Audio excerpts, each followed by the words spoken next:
time for a Bears Now mailbag here on the channel. My name is Harrison Graham. We are so back. Asks, could the Bears trade for Micah Parsons? I do think there will be rumors of this around Micah because the Cowboys have already paid Dak. They've already paid CD Lamb.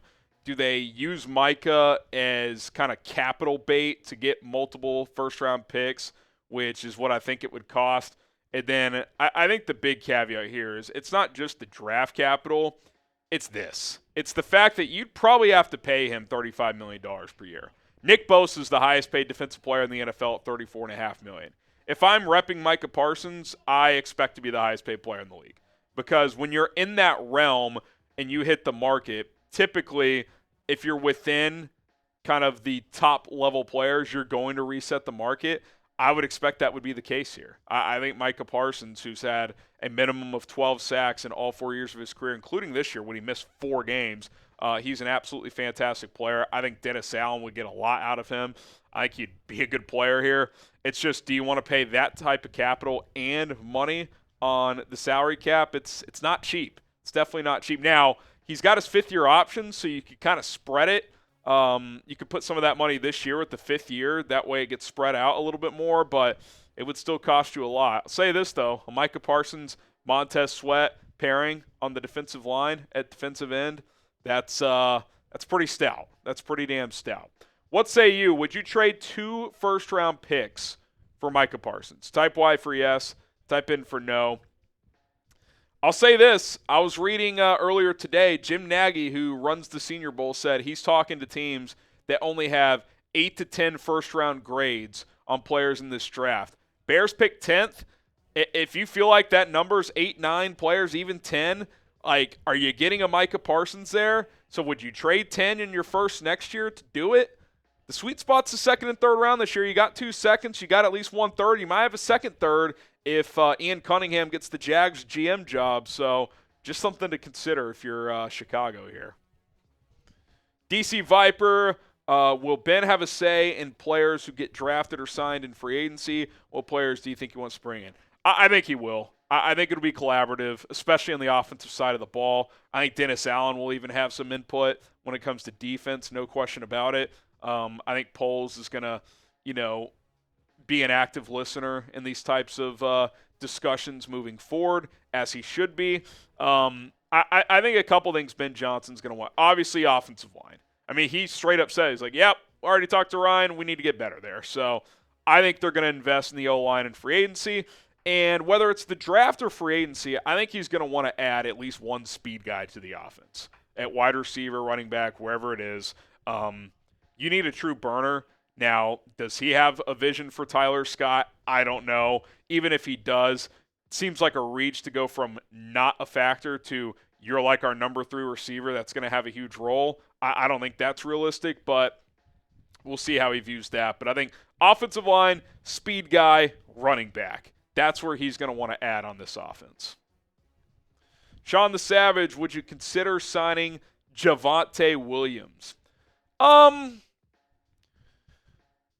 I mean, I'm open to it, but what's his role? Like, is he a Roschon replacement? Like, is he just a better Roschon? He's kind of a physical downhill runner. He's had some injuries. He hasn't lived up to his potential in Denver.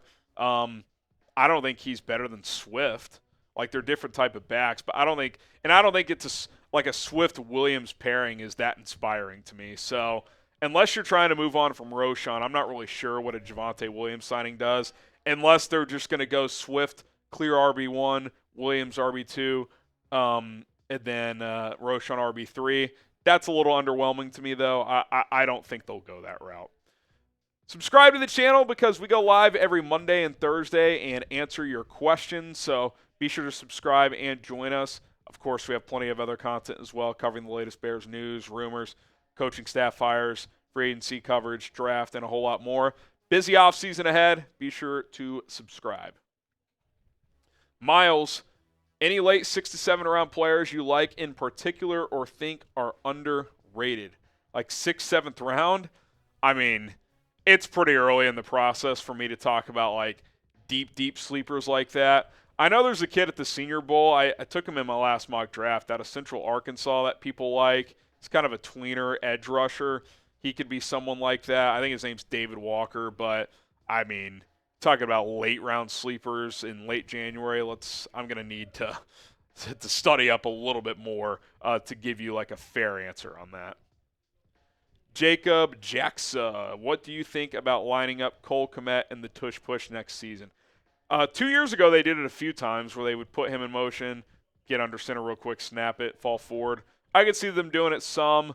We'll see what Ben Johnson's philosophies are there in third and fourth and a yard or less. Obviously, Jared Goff, I don't remember him doing a lot of tush pushes, but he's not the most athletic guy either. So not sure how he'll view that. I don't think they did a single one with Caleb Williams this year. So I don't know if that's protecting your number one pick, don't want him to get injured, or they don't think he's a good QB sneak quarterback. I don't know, but it's obviously becoming a polarizing topic because Josh Allen struggled to convert on a few of his against the Chiefs. Obviously, it's been a weapon for the Eagles. So, yeah, you see other teams doing it with the tight ends. Chiefs don't do it at all with Mahomes.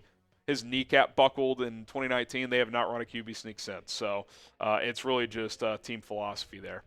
All right, a few more questions to be answered here, but first, do want to shout out our sponsor, Prize Picks, the best daily fantasy sports app in North America is Prize Picks, and the big game is less than 2 weeks away, and it is time to get in on the winnings. There is a tab dedicated to the big game with all types of lineup options available and plays available and stats available. Go check it out. The way you play Prize Picks is simple. You pick 2 or more players regardless of sport as long as it's 2 players or more on 2 or more different teams, and you pick more or less based on stat projections available. Well, Prize Picks is giving you a freebie in the big one. Patrick Mahomes, half a passing yard. You're already halfway home to winning a 2-player lineup, or if you want to use that in a 3, 4, 5, or 6-player lineup, you can do that as well. Certain lineups right now can win up to 1,000 times your entry, which is absolutely fantastic. You can turn $10 into $10,000. What are you waiting for? Get started today. PrizePicks.com/CLNS. Use the code CLNS to get a $50 bonus when you play for the first time for just $5. So new customers, check that out. Prize Picks, daily fantasy made easy. All right, Eddie Jackson here. What do you think about Dion Walker on day 2? I think someone like Dennis Allen can get him in line. Mark my words, he will be the best defensive tackle in the draft. So he's the kid out of Kentucky, 6'7", 340, measured at the Senior Bowl today. He is massive. He needs a lot of technique work. He does not play with good pad level, but you can't teach that size. You can't teach that power. I have no idea where he's going to go. I feel like he could be early round 2. I feel like he could fall to the 4th because he does need some work. I don't think he's a day 1 impactful guy. So we'll see where the Bears kind of slot him in. But the pre-draft process starting this week at the Senior Bowl is going to be very big for him. The Bears. Great commercial. Shout out McConaughey for those who saw it. What's the Bears' floor and ceiling next year? Without saying what moves they make, A, with the rest of their coaching staff, but B and C, free agency and the draft, I'd just be spitballing. But I don't know. I guess last year I said the floor couldn't be lower than 7, and I was wrong. I'd like to say it won't be lower than 5, which is what you got this year. So I guess I'd set the floor at the same, 5-12. Ceiling 12-5? Like, I think we just saw a team like Washington do it. So it's not like it's unheard of. I will set expectations when the time is right, but my expectations are much higher than 5-12. I'll just say that. Who do you guys think is going to win the Super Bowl? KC for the Chiefs, PHI for the Eagles. Rematch of Super Bowl 57 this year and Super Bowl 59. Should be a fascinating one as the Chiefs look to three-peat and the Eagles look to avenge that loss from 2 years ago. Okay, Harley, what are the Bears going to do for center? It's a great question. Drew Dowman and Ryan Kelly, I think, are 2 centers to keep an eye on in free agency. I would not rule out Coleman Shelton as a fallback option. Don't assassinate me, but I would not rule that out because the draft just isn't that good at center. Now, I wonder if the Zabel kid out of North Dakota State, who played mostly tackle in college but has more arm length size for an interior guy, does he get some run at center at the Senior Bowl this week? I'm going to keep an eye on that, but yeah, there's not really great centers in this draft, at least right now on paper. So a couple options in free agency. Wouldn't shock me if it was Coleman Shelton. I'll say this, if it's Coleman Shelton, you need to invest heavily at guard. Dune Man, do you think it would be worth it to sign Zack Baun? He played under Dennis Allen in New Orleans. Yeah, I had that thought, and if you're watching live, we're going to talk about defensive free agent targets for Dennis Allen. I just think the only difference is he wasn't unlocked until he went to Philly. They drafted him to try as kind of a tweener, undersized pass rusher because that's what he did in college. Didn't work out that well. Goes to Philly, off-ball linebacker as a stud. I don't think Zack Baun would re-enter a Dennis Allen defense. And even if he did and you played him at off-ball linebacker, are you cutting Tremaine Edmunds? I'd be open to it because I think Baun's a better player than Tremaine Edmunds, but cutting Tremaine doesn't really save you any money in terms of cap space. So I'd be surprised if this one happened. Plus, that guy's going to get a big payday. I don't think the Bears are in a spot where spending big money on an off-ball linebacker makes a lot of sense. All right, appreciate all the questions. You can ask me more on social media. It's at HGramNFL on Twitter and on Instagram. Be sure to slide in those DMs. They are wide open. And, of course, you can stay on top of our other Bears musings, posts, all that good stuff on social media at HGramNFL.